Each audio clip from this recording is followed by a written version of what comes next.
Agradeci o Almir, mas eu também queria agradecer as professoras que se organizaram na aula das crianças, nesse período de férias, né?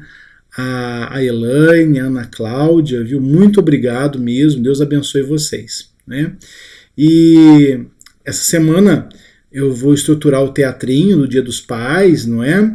Mas logo em seguida nós vamos fazer uma escalinha. Ficou muito bom o trabalho de vocês e vamos continuar, certo? Então vamos lá.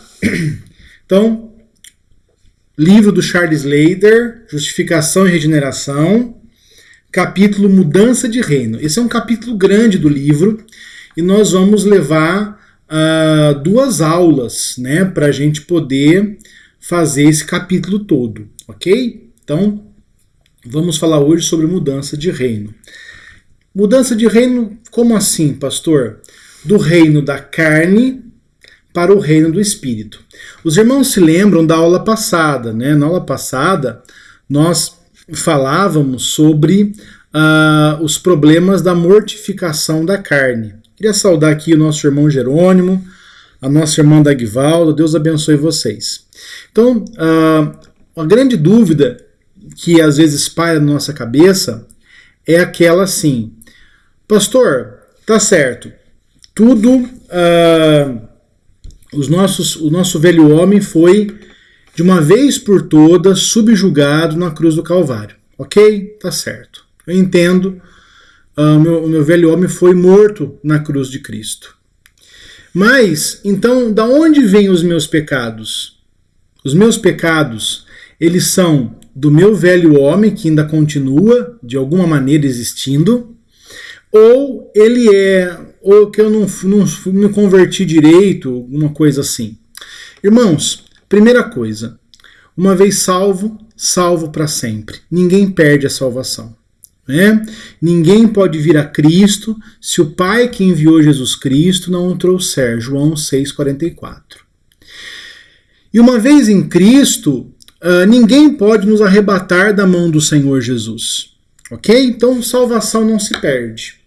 Segundo aspecto importante, irmãos, é a gente entender que uma vez que não se perde a salvação e somos salvos para sempre, nós devemos andar em novidade de vida. Queria saudar a Sandra, o Eli, a Letícia, a Annelise, Deus abençoe vocês.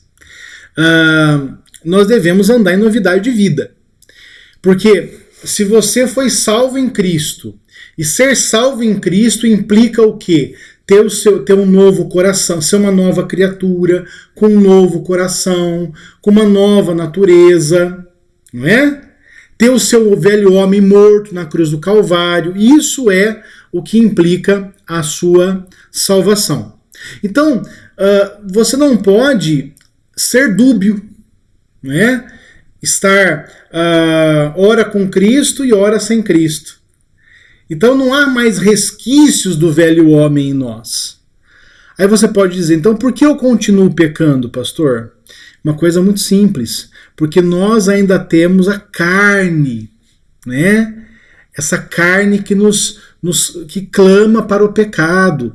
É aquilo que Paulo diz lá em Gálatas 5, né? Andai no espírito para não satisfazeres as concupiscências da carne. Então, na vida cristã, nós podemos, mesmo como pessoas regeneradas em Cristo Jesus, mesmo tendo um novo coração, uma nova natureza, sendo recriados em Cristo, não é? Nós podemos, não é, ter ali esses resquícios da carne, não é? Que vão, uma vez não mortificados, né, nos levar ao pecado. Qual é a diferença entre o pecado do crente e o pecado do ímpio, daquele que não conhece a Jesus? Materialmente falando, nenhum. Materialmente falando, nenhum. Sabe aquela questão do direito, né? O Jerônimo, o Ricardo aí. Boa noite, Ricardo. Boa noite, Laiane. Boa noite, Lorena, Elaine, Dona Risoleta. O Cauã aí, não é? Vão poder dizer, não é? A materialidade, não é? Ou seja, enquanto matéria, ambos os pecados são iguais. São iguais. Eles ferem, não é, a glória de Deus. Agora, Então, onde está a diferença na vida cristã? É que o cristão, por ter o Espírito Santo o convence do pecado, da justiça e do juízo. Essa é a grande diferença. Essa é a grande diferença. Então, por causa da ação do Espírito Santo, o crente ele é convencido do seu pecado. E ele é instruído pelo Espírito Santo a mudar a sua conduta. Enquanto o ímpio, ele pode visualizar o seu pecado, mas não pela obra do Espírito Santo. Mas como assim, pastor? Então o ímpio pode ter consciência do seu pecado? Sim, é aquilo que Paulo diz em Romanos, que a lei de Deus está gravada no coração do homem. Então tem coisas que são erradas para todo mundo, até para o ímpio. Queria saudar o Fábio, a Ede, a Sara, as meninas, Deus abençoe vocês. Então, tem coisa que é errada para todo mundo, inclusive para o ímpio. Então, por exemplo, matar, adulterar, são coisas erradas, até mesmo para o ímpio. Até o ímpio vai compreender a dimensão dessas falhas. Agora, o ímpio não sabe o que fazer. O ímpio não tem o que fazer com o pecado. Por quê? Como você lida com o pecado? Você lida com o pecado por meio de Cristo, por meio da graça, por meio da palavra, exortando, né? Então essa é a maneira como se lida com o pecado. É por isso, irmãos, que de um tempo para cá, relembrando aquela palestra que o reverendo João Abdias deu para a gente há alguns anos, houve uma tendência da ciência, não é, em transformar aquilo que era pecado em doença. E depois de doença, virar um aspecto da cultura. Então esse é um processo, né? Um processo que existe já há muitos anos, há muitas décadas, de subjugar aquilo que nós chamamos de pecado. Então você identifica algo como pecado. Então vamos supor, vamos pegar um pecado que eu tenho, né? Dentro dos muitos que eu tenho. Aquilo que o Spurgeon diz, né? Se alguém falar mal de você, né? Não se preocupe, você é muito pior do que falaram, né? Dos muitos pecados que eu tenho, um evidente é a gula, né? Eu tenho um sério problema com a alimentação, isso desde pequeno, né? Desde quando eu era um gordinho ali de 8 anos. Tenho esse pecado, né? Eu reconheço que isso é um pecado. E eu reconheço que isso não glorifica a Deus, que é uma deturpação da bênção de Deus. Deus me dá a bênção de me alimentar e eu me alimento da forma errada, né? Comendo mais do que preciso, fazendo isso apenas para dar vazão às concupiscências do meu coração, então beleza, né? Agora, se você for fazer uma pregação sobre isso, você corre o risco de ser chamado de gordofóbico. Você tem gordofobia. É uma palavra que hoje está em voga, não é? Por quê? Porque a gula ela foi transformada em uma doença. Uma doença. Então, a pessoa ela tem propensão a comer mais do que outras pessoas. Então, ela tem uma doença. Isso é uma doença. E como você exorta um doente? Como você exorta um doente? Olha, pega uma pessoa gripada. Não estejais gripados. Não assoeis o nariz. Não tem como você exortar uma pessoa que está doente. Porque a doença, ela imuniza, né, qualquer tipo de exortação. Ela não é responsável pelos seus atos. Queria saudar aqui o Emerson, a Silvia, né, os meninos aí, Deus abençoe vocês, aí em Terra Roxa. Então, uma pessoa doente, ela é isenta a qualquer tipo de exortação. Qualquer tipo de exortação. Então você chega uma pessoa e fala assim, olha, você está comendo demais, isso não glorifica a Deus. Não, você é gordofóbico. Não é? Então eu estou pegando uma coisa, e aí qual que é a evolução desse quadro? É falar, não, isso é uma característica das sociedades modernas. A pessoa hoje, ela não tem acesso a uma boa alimentação. A uma boa alimentação, com acompanhamento nutricionista, do nutrólogo, é uma coisa cara, difícil. Então as pessoas com menos poder aquisitivo, elas não têm acesso a uma alimentação adequada, né? Então vira um traço cultural, um traço social, e aí fica mais difícil ainda de você falar algo a respeito. É verdade que uma alimentação mais saudável ela custa mais caro? Com certeza, né? É verdade que eu não tenho nenhum estudo aqui em mãos, mas é passível de investigação, né? Que você tem ali, não é, entre as classes mais carentes, um maior índice de obesidade por causa do acesso a uma comida mais barata e, consequentemente, mais calórica, né? Mas o problema é que você teve o que a linguística chama de deslize, né? Você teve uma progressão desse conceito. De pecado se tornou doença, de doença se tornou um aspecto cultural. Então, quando ela chega no estágio da doença, do aspecto cultural, ela está imune à pregação. Você não pode mais pregar sobre aquilo. É por isso que hoje, o que acontece em muitas igrejas? Muitas igrejas têm sido adeptas de um sermão de autoajuda. É por isso que temas como santidade, pecado, mudança de vida, não estão presentes mais em algumas igrejas hoje. Por quê? Porque aquilo que você chamava de pecado antigamente, hoje virou doença, hoje virou um aspecto cultural. E alguns pregadores, né, que compraram essa ideia de alguma maneira, estão ali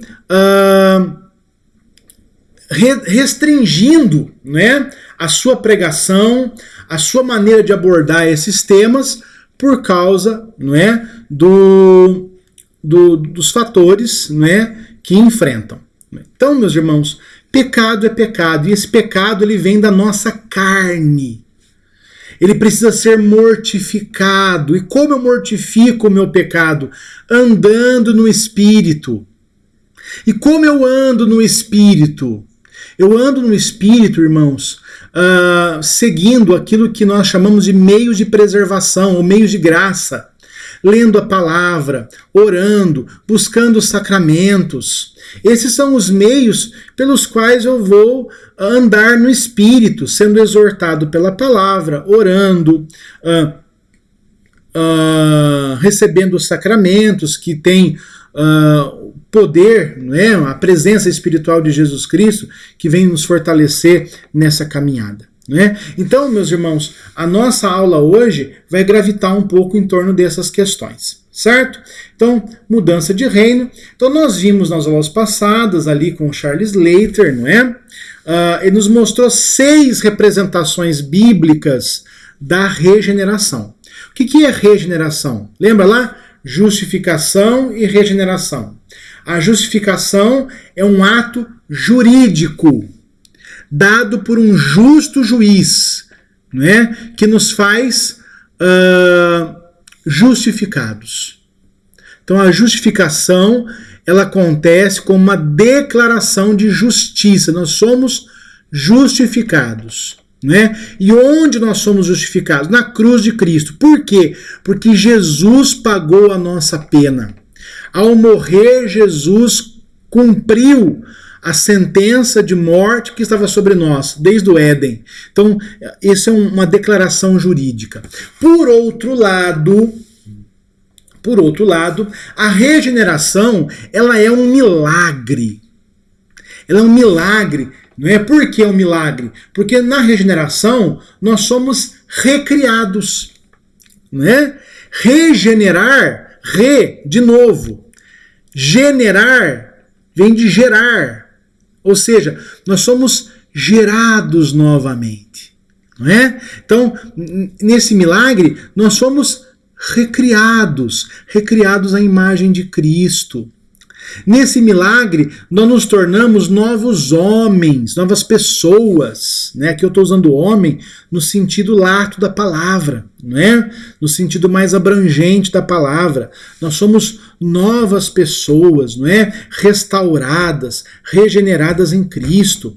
Nós recebemos um novo coração. O nosso coração de pedra foi arrancado e foi nos dado um coração de carne, um coração novo.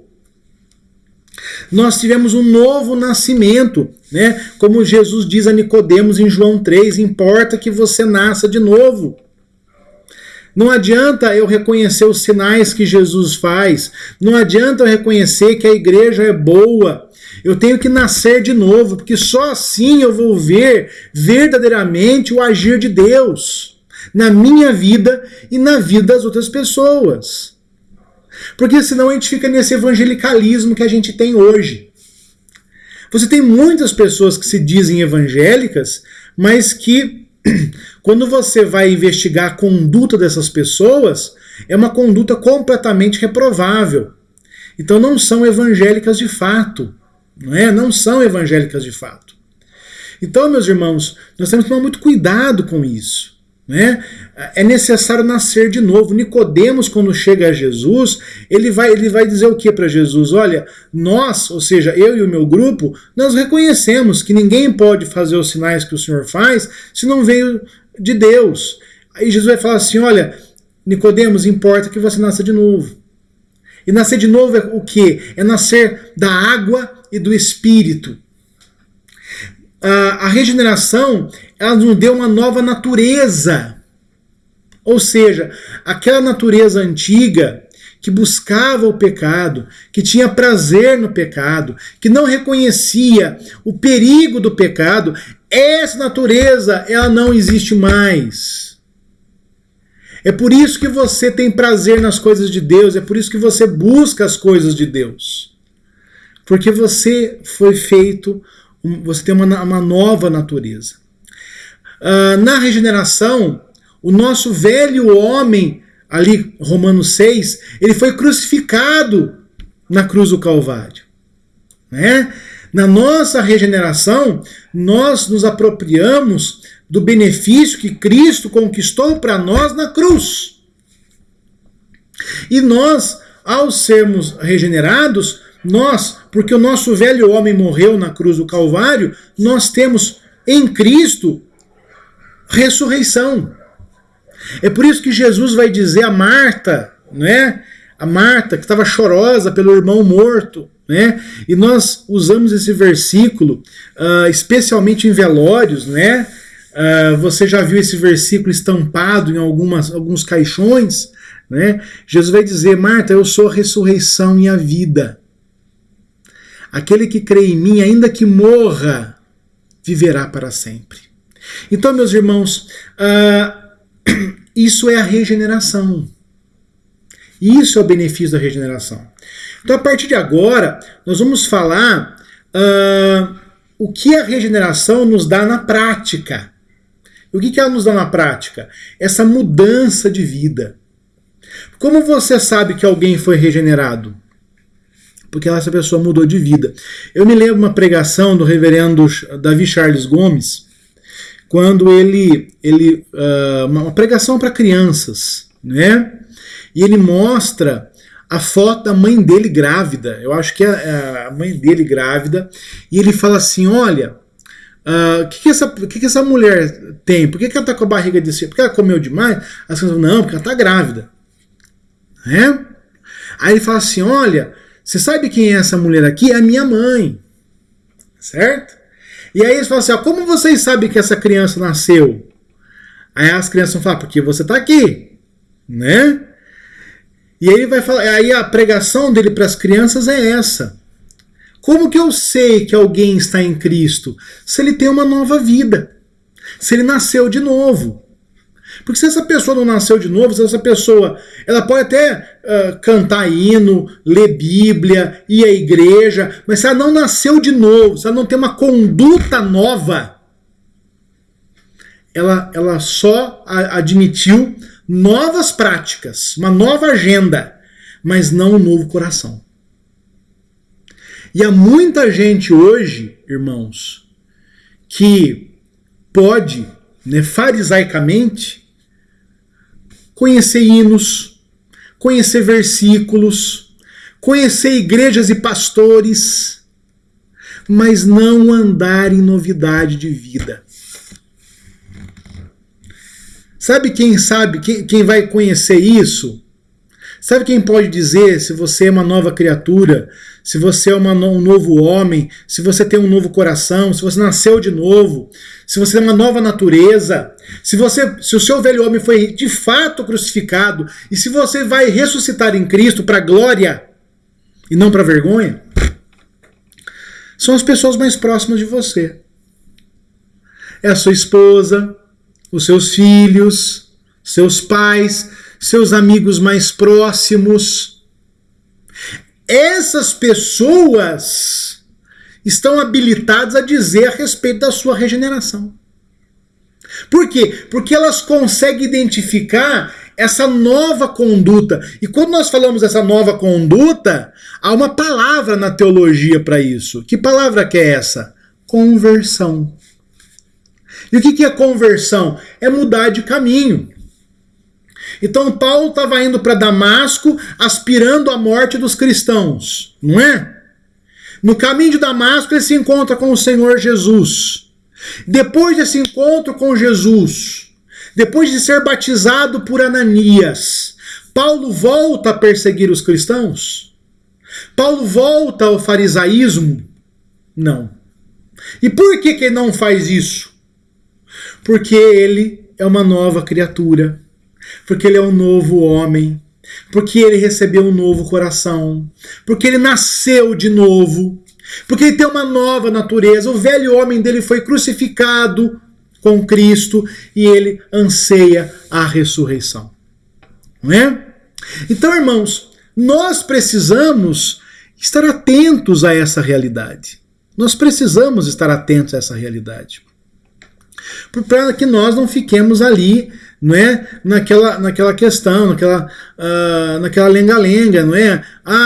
E transformar o cristianismo apenas num conjunto de normas, né, de hinos, de dogmas, mas que não precisam ter uma mudança de vida efetiva, né?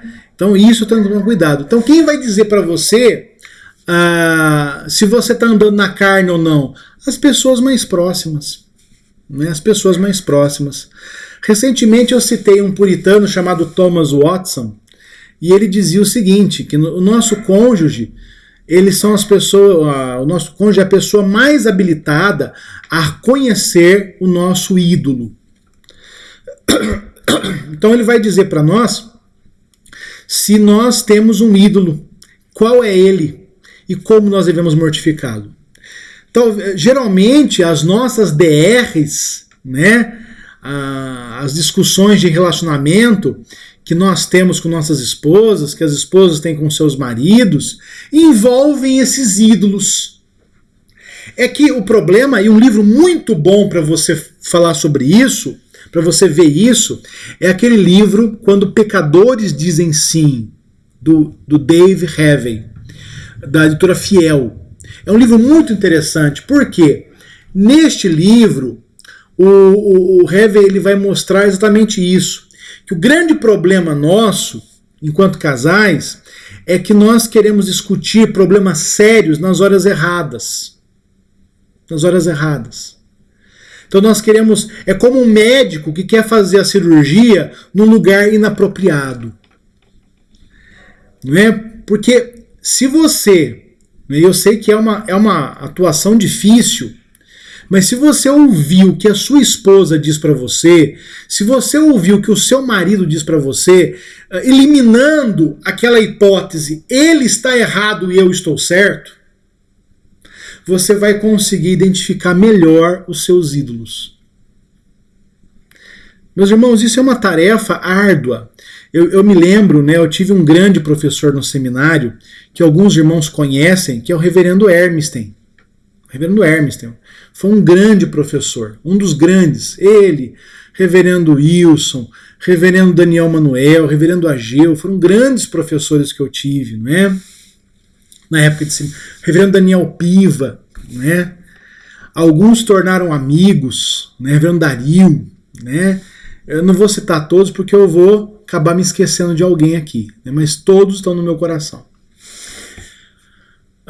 Reverendo Hermes dizia uma coisa que eu levei para minha vida. O Reverendo Hermes falava o seguinte: se acontecer alguma coisa errada, a culpa é de quem?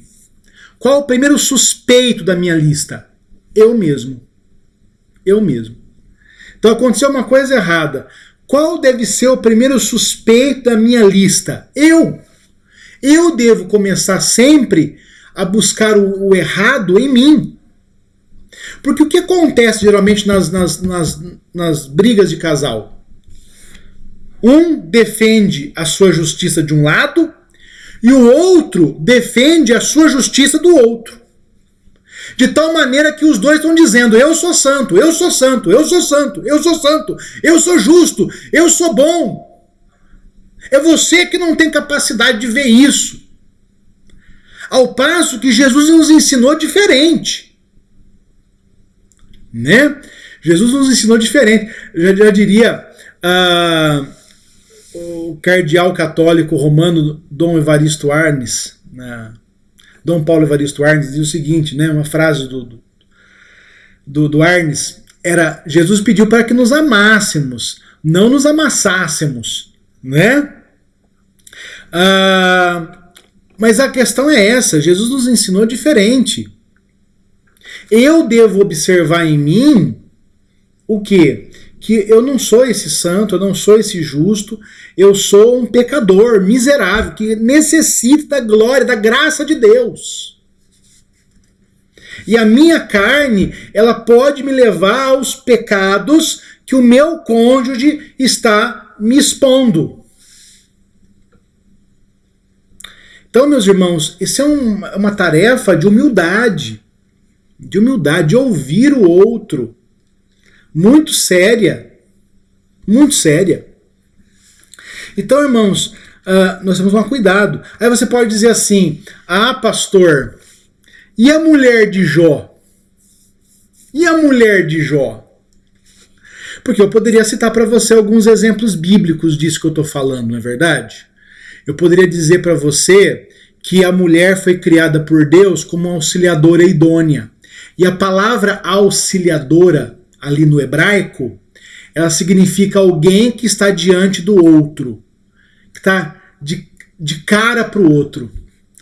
É quase que uma pessoa que confronta, que mostra, que consola, mas também que mostra os erros. Eu poderia dar para você o exemplo de Abigail, que nós citamos recentemente, né? Abigail mostrou para Nabal o ídolo dele. Ele era um homem louco, ele era um homem insensato. Nós podemos mostrar um exemplo inverso, né? Como uma mulher, às vezes, quando uma mulher não é temente a Deus, ela pode destruir a sua casa, né? Porque a mulher temente a Deus edifica o lar. E aí nós teríamos exemplos como, por exemplo, não é? A mulher de Jó. A mulher de Jó, irmãos, fala: pastor, ela está tendo uma discussão ali, ela mandou Jó blasfemar e morrer, né? Só que você tem que entender isso no seu contexto. E qual é o contexto daquela mulher? Uma mulher que perdeu os filhos. Não há dor mais terrível do que essa, não é? Para nós, você que é pai como eu, você sabe disso, não é verdade? Então, uma mulher que perdeu os filhos, que está ali fragilizada, que vê o marido doente, não é? Então, as palavras dela estão sendo ditas, não do coração, mas a dor que ela está sentindo. Às vezes, numa DR, né, acontece isso. A pessoa não fala o que realmente pensa. Ela fala algo para magoar o outro, porque ela quer, né? É aquilo, e esse é um pecado. Isso é um pecado, está lá em Efésios 4, 29. Não sai de vossa boca nenhuma palavra torpe. E o que é a palavra torpe? Não é um palavrão. A palavra torpe é aquela palavra que não edifica, que não é oportuna e que não transmite graça a quem ouve. Essa é a palavra torpe. Sério, irmãos. Então, dentro de uma discussão, há coisas inconvenientes. Nós poderíamos citar outro exemplo, a mulher de Ananias, né, Safira. ela se mancomunou com o marido, ela se juntou ao marido no seu pecado. Não é? Lembra que nós fizemos uma comparação de Ananias com Abigail recentemente? E eu mostrei para os irmãos, né, que a submissão da mulher ao marido não é fazer tudo o que ele quer. Há muitas pessoas que não entendem a doutrina da submissão feminina. A submissão feminina não é fazer tudo o que o marido pede. Muito pelo contrário. Abigail não fez o que Nabal pediu. Ela fez o contrário. Ela foi lá e deu alimento a Davi. Agora, Safira foi submissa ao seu marido? Não. Porque a submissão ao marido, às autoridades constituídas, ela está relacionada à sua fidelidade à palavra. Aquilo que diz lá em Atos 4, que Pedro vai dizer ao Sinédrio: importa antes fazer a vontade de Deus do que a dos homens. Então vocês estão entendendo, meus irmãos? Não é que é muito perigoso você viver um cristianismo só nominal, um cristianismo que não tem mudança de vida. E eu quero que você entenda que você precisa ouvir os seus filhos, a sua esposa, sem preconceito, sem autodefesa. Se nós todos os dias levantássemos da cama de manhã e disséssemos para nós mesmos que nós somos pecadores miseráveis, que merecemos o inferno e só vamos para o céu por causa da graça de Deus em Cristo, nós seríamos maridos melhores, pais melhores, profissionais melhores. Porque quando a minha esposa vem e diz: olha, você tem esse defeito, eu quero me justificar, ao passo que eu deveria fazer o quê? Me mortificar. Minhas filhas chegam para mim e falam assim: papai, você tem esse defeito, você não tem tempo pra gente, coisa assim, coisa que criança diz. Ao invés de falar para elas, dar um sermão, e não, olha como o papai está trabalhando e tarará, eu deveria ver se no meu processo de trabalho durante o dia, né, se quando eu cheguei em casa, eu não gastei mais tempo vendo meu Facebook do que com as minhas filhas. Quando o meu patrão, né, ou as pessoas que Deus colocou sobre a minha vida, no âmbito profissional, me exortam, eu deveria, ao invés de dizer: essa pessoa nunca está feliz com nada, é uma pessoa aí arbitrária, é alguém infeliz, né? Eu deveria olhar para a minha vida e olhar e ver se aquilo tem respaldo. Se não tiver, irmãos, a pessoa disse aquilo na raiva ou para me magoar, e eu tenho que andar a segunda milha, dar a outra face, entregar a capa para quem me pediu a túnica, né? Ser misericordioso. Mas agora, se aquilo realmente é verdade, se a minha esposa diz que eu faço uma coisa, minha mãe diz que eu faço uma coisa, meus amigos dizem que eu sou distraído, eu deveria me policiar mais para ser melhor. Porque a grande questão, irmãos, você não tem que melhorar para sua esposa. Você não tem que melhorar para os seus filhos. Você não tem que melhorar para o seu patrão. Você tem que melhorar para Deus. A sua vida tem que glorificar a Deus. Então, quanto melhor marido você for, você mais vai glorificar a Deus. Quanto melhor filho você for, mais você vai glorificar a Deus. Quanto melhor pai, melhor mãe você for, mais você vai glorificar a Deus. Quanto melhor profissional você for, mais você vai glorificar a Deus. Porque qual é o objetivo do homem?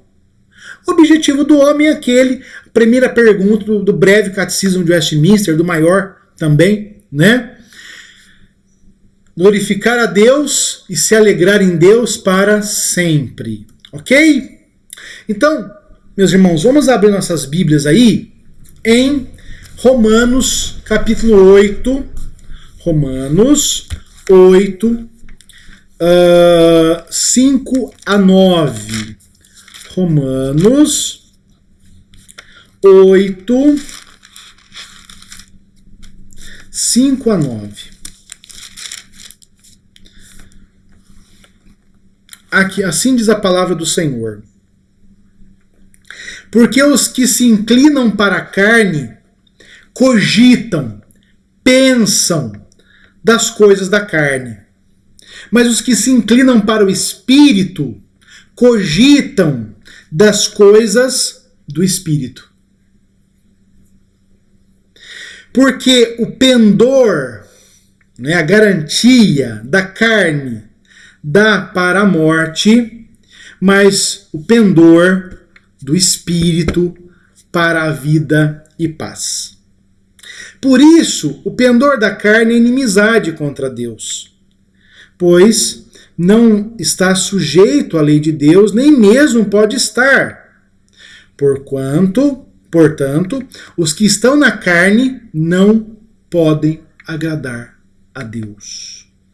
Vós, porém, veja o que Paulo está dizendo. Por isso que eu entendo que lá no capítulo 7, Paulo não está falando nem dele, nem de crente. No capítulo 7, 14 a 25. Porque alguém vai dizer aqui: vós não estáis na carne, mas no Espírito. Se de fato o Espírito de Deus habita em vós. E se alguém não tem o Espírito de Cristo, esse tal não é dele. Vamos orar, irmãos. Eterno Deus e amado Pai, obrigado, Senhor. Obrigado pela Tua palavra, que é luz para os nossos passos. Senhor, olha por nossas vidas, olha por nossa conduta. Nós queremos pedir, Senhor, pela vida da Dona Ana, que hoje faz aniversário, pela vida do Reverendo Magno, que hoje também faz aniversário. Queremos pedir, Deus, pelos familiares do Vitor, né? O Vitor, os seus irmãos, sua irmã, que hoje estão enlutados pela perda da sua mãe. Obrigado, Senhor, porque ela morreu em Cristo Jesus e nós cremos, não é, que o teu bordão e o teu cajado a sustentaram.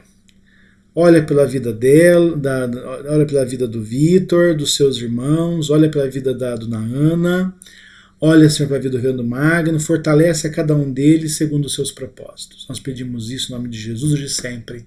Amém. Queria saudar aqui o seu Ricardo, né? Deus abençoe. Tem mais algumas pessoas ali, mas não consigo ver, mas no final da aula eu os saudarei. Né? Meus irmãos, nós vimos aqui esse texto de Romanos 8, e eu queria citar aqui um parágrafo de João Calvino falando sobre esse texto. Olha o que João Calvino diz. O apóstolo introduz a distinção entre carne e espírito, não só para confirmar sua afirmação anterior, de que a graça de Cristo, não só para confirmar sua afirmação anterior de que a graça de Cristo permanece tão somente aos que, uma vez regenerados pelo Espírito, se esforçam por uma vida de inocência, mas também viver para ajudar os crentes com uma consolação oportuna, para que não se desesperem ante a consciência de suas muitas enfermidades. Então vamos refletir aqui. Primeira coisa que Calvino diz, a partir desse momento em Romanos 8, né, Paulo começa a falar o quê? Então, Paulo terminou Romanos 7, né? Em Romanos 7, Paulo apresentou o legalista, né? Aquela pessoa que vive pela lei, mas apesar de tentar cumprir a lei, essa pessoa ela não consegue agradar a Deus, né? Ela não consegue agradar a Deus. Por quê? Porque ela sabe o que ela tem que fazer de certo, mas ela faz o que é errado. Mas ela não faz o que é errado porque ela está ainda, ela tem resquícios da carne, não é? Como nós. Não, ela se vê como alguém vendido ao pecado, né? Alguém vendido ao pecado, alguém que é carnal, né? O eu aqui de Romanos 7, 14 a 25, ele se denomina alguém carnal, vendido ao pecado, que é incapaz de fazer aquilo que agrada a Deus. Ei, né? essa pessoa aqui, muito parecida com o filho pródigo, né? O reverendo Jair de Almeida defende isso naquele livro As Várias Faces do Eu, né? Ele defende essa ideia de que essa pessoa aqui de Romanos 7, ele é muito parecido com o jovem rico. O jovem rico, desde a juventude, desde a sua infância, ele se esmerava em cumprir a lei. Mas quando Jesus vai dizer, olha, lhe falta uma coisa, vai, dá seus bens aos pobres, depois vem e segue-me. Ele não consegue fazer isso. Por que não consegue fazer isso? Porque ele era muito rico. E ele não conseguia se desfazer desses bens materiais. Diferente, por exemplo, não é, daquele publicano, não é, Zaqueu. Zaqueu vai dizer o que? Olha, Senhor, eu vou dar metade dos meus bens aos pobres, e se eu defraudei alguém, eu vou dar 5 vezes mais. Tá vendo, meus irmãos, a diferença? Aí você pode dizer assim, mas Jesus, lá em Marcos, diz que Jesus amou o jovem rico. Como Jesus pode amar alguém que não é crente? E aí eu vou citar para vocês aquele puritano João Gil, que não tem nada a ver com Gilberto Gil, né? João Gil, que vai dizer que ali Jesus não amou o jovem rico, mas amou a maneira como ele se esforçava para viver em santidade, mesmo que aquilo não tivesse os efeitos desejados. Porque a grande questão, meus irmãos, é que Paulo conclui aqui Romanos 7, né, com a afirmação, quem me livrará do corpo desta morte? E aí ele termina com uma ação de graças.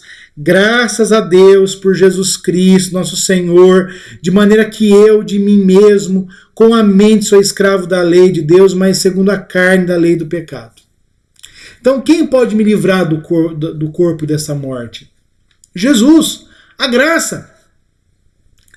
Porque se eu for depender da minha mente, do meu coração, das minhas disposições psíquicas, eu vou buscar o pecado. E aí Paulo começa Romanos 8 com um versículo lindo. Agora, pois, já nenhuma condenação há para quem está em Cristo Jesus. Então, Paulo começa dizendo o seguinte, olha, não há condenação para quem está em Cristo Jesus. Não é? Porquanto que for impossível a lei, Romanos 8, versículo 3, o que for impossível a lei no que estava enferma pela carne, isso fez Deus enviando o seu próprio Filho em semelhança de carne pecaminosa no tocante ao pecado e com efeito condenou Deus na carne o pecado. Ou seja, não há condenação mais para quem está em Cristo. Por quê? Né? Porque a lei do Espírito da vida, né, em Cristo Jesus nos livrou da lei do pecado e da morte. Ou seja, não é que a lei não seja espiritual e não seja boa, muito pelo contrário, Paulo vai dizer que a lei é espiritual. O problema não está na lei de Deus, o problema está em mim. O problema está em mim. Eu sou um pecador. E eu não consigo adorar verdadeiramente a Deus se eu não for auxiliado, se eu não for regenerado, se o Espírito Santo não estiver agindo na minha vida. Esse é o grande problema. E é isso que Paulo está mostrando. Olha, você tem a lei do Espírito e você tem a lei, não é, do pecado. Quem está em Jesus não tem condenação. E agora ele vai dizer o seguinte, a lei, a carne, a nossa carne está enferma por causa do pecado. E por isso ela não consegue cumprir a lei de Deus. Quem conseguia cumprir a lei de Deus perfeitamente? Adão e Eva, antes de Gênesis 3. Lá eles conseguiam cumprir verdadeiramente a lei de Deus. Por quê? Porque a carne deles, até a queda, não estava enferma pelo pecado. Depois de Gênesis 3, não há mais livre-arbítrio. Por quê? Porque nós estamos irremediavelmente inclinados ao pecado. Nós só podemos mudar essa situação pela ação miraculosa do Espírito Santo. Sabe aquele negócio? Às vezes as pessoas falam, olha, para eu ficar bem, precisava destruir e começar de novo. É exatamente isso que Jesus fez com a gente. Para você ser uma pessoa melhor, tem que morrer e nascer de novo. E Jesus fez isso com você, pela regeneração. Então, meus irmãos, é coisa linda, né? Aí no versículo 4, a fim de que o preceito da lei se cumprisse em nós, que não andamos segundo a carne, mas segundo o Espírito. Ou seja, como que Deus, ele venceu a carne? Fazendo o seu Filho nascer e se encarnar como homem, sujeito a todas as coisas, exceto o pecado. Então, meus irmãos, Jesus mostra para nós que o pecado não é a nossa essência. Você não é essencialmente pecador. O pecado, ele é um acidente. E ele vai ser completamente eliminado de nossas vidas no estado de glória. Isso já tem acontecido hoje. A graça de Deus tem nos levado a andar no Espírito e vencer os desejos de nossa carne. Então, meus irmãos, aí ele começa aqui o quê? A distinguir carne e Espírito. Ele começa a fazer isso no versículo 5. Certo? Por dois motivos. Primeiro, para confirmar, como diz Calvino, a sua afirmação anterior de que a graça de Cristo, né, pertence não tão somente aos que, uma vez regenerados pelo Espírito, se esforçam por uma vida de inocência. Então, primeira coisa, por que está fazendo essa distinção aqui? Para mostrar o seguinte, olha, a graça de Cristo, ela não está aí oferecida a todo mundo. A graça, ela é oferecida, a graça especial, a graça salvífica, ela é oferecida àqueles que foram escolhidos antes da fundação do mundo, meus irmãos. Senão vira graça barata. Tem um livro interessantíssimo do Dietrich Bonhoeffer, se não me engano, ele é da Vida Nova, e ele vai dizer isso, ele vai cunhar a questão da graça barata. O que é graça barata para o Dietrich Bonhoeffer? Né? É você viver o cristianismo sem Cristo, é você falar de arrependimento sem falar de pecado, certo? É você falar de vida cristã sem santidade. É graça barata. Ou seja, todo mundo pode ser cristão sem fazer nada do que cristão faz. Eu vou dar um exemplo para você. Um exemplo bem chulo, tá? Você chama um encanador na sua casa. Você está com um cano quebrado, você chama um encanador, obviamente. E ele chega na sua casa e ele não tem ferramenta nenhuma. Aí você fala assim, mas espera lá. Você vai consertar o cano, cadê as suas ferramentas? Eu falo, não, eu não tenho. Eu comecei a profissão hoje, eu não tenho ferramenta nenhuma. Mas você sabe consertar cano? Eu já li sobre isso, eu já vi tutoriais no YouTube, mas nunca consertei cano. Então essa pessoa é um encanador? Não, não é. Não é um encanador. Ele é um enganador. Agora a mesma coisa com o cristão. A pessoa diz, eu sou cristão. Mas cadê a sua Bíblia? Como está a sua leitura bíblica desse ano? Como é a sua vida de oração? Qual igreja você congrega? O que o seu pastor fala? São as ferramentas, né? Não, eu não tenho Bíblia, não leio Bíblia, não vou à igreja. Mas você conhece Cristo? Eu já vi umas pregações no YouTube, né? Eu já li alguns livros sobre, mas eu não sigo. Então você não é cristão. Então, meus irmãos, a graça de Deus, a graça de Jesus, ela está para aqueles que se esforçam em ter uma vida que agrada a Deus. Mas também, Paulo, ele faz essa distinção para nos confortar, para mostrar para a gente, irmãos, que apesar de nossas enfermidades, apesar de nossos problemas, apesar de nós cairmos e vivermos em pecado em alguns momentos, isso não nos destituiu desta graça. Então ele começa a mostrar isso, não é? E aí, irmãos, qual é a grande questão que Paulo nos mostra aqui, né? Que a vida cristã, ela envolve, não é, uma mudança de reino. Nós estávamos no reino da carne. E quando nós estávamos na carne, nós pensávamos nas coisas da carne. E isso trazia para nós a morte. Agora, no Espírito, eu penso as coisas do Espírito. Então eu vou dar uma ilustração para você. Você leva uma fechada no trânsito. Carro te fecha. Você se assusta, freia, não chega a bater.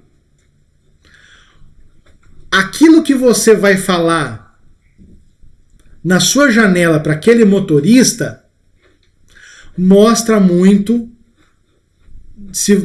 da dimensão em que você está, não é? Lidando com a sua carne. Se você abre a janela e fala um palavrão e manda ele para um lugar inóspito, isso não quer dizer que você não é crente. Isso quer dizer que você não está lidando da maneira como você deveria lidar com a carne. Eu me lembro que eu tive um grande professor no seminário, o reverendo Jorge Canilhas, né? E ele contou uma história uma vez de um pastor que estava estacionando o carro. Sabe, isso é terrível. Você vê uma vaga, você está se dirigindo para aquela vaga, você está manobrando para entrar, vem alguém e entra na sua frente. E ele conta que esse pastor falou um impropério ali, e a esposa do pastor que estava do lado falou assim: bem, agora vai lá e entrega um panfletinho evangelístico para ele. Dá para fazer isso? Então. Isso não quer dizer que eu falei uma besteira, eu tive um deslize em alguma área da minha vida, né, então eu não sou mais crente. Não é isso. É que eu não estou lidando com a minha carne da maneira como eu deveria lidar. Há desejos da carne que continuam ativos na minha vida. Cristãos são aqueles que não estão mais na carne. Eles agora residem permanentemente no reino do Espírito. Charles Slater diz: o homem natural, quem que é o homem natural? É o homem não regenerado, é o ímpio. Ele reside completamente na esfera carnal. A carne é a fonte e contexto de sua vida. Não é? Então esse é um grande problema. Então aqui nesse texto você tem duas dimensões. O homem segundo a carne, né? O katassarká, que é aquele que é não regenerado. E ele vive pela carne. O contexto dele é a carne. E você tem, por outro lado, aquele que vive segundo o Espírito, o katapneuma, que é o regenerado, que é o crente de fato, né? E aqui eu queria citar uma frase do John Stott.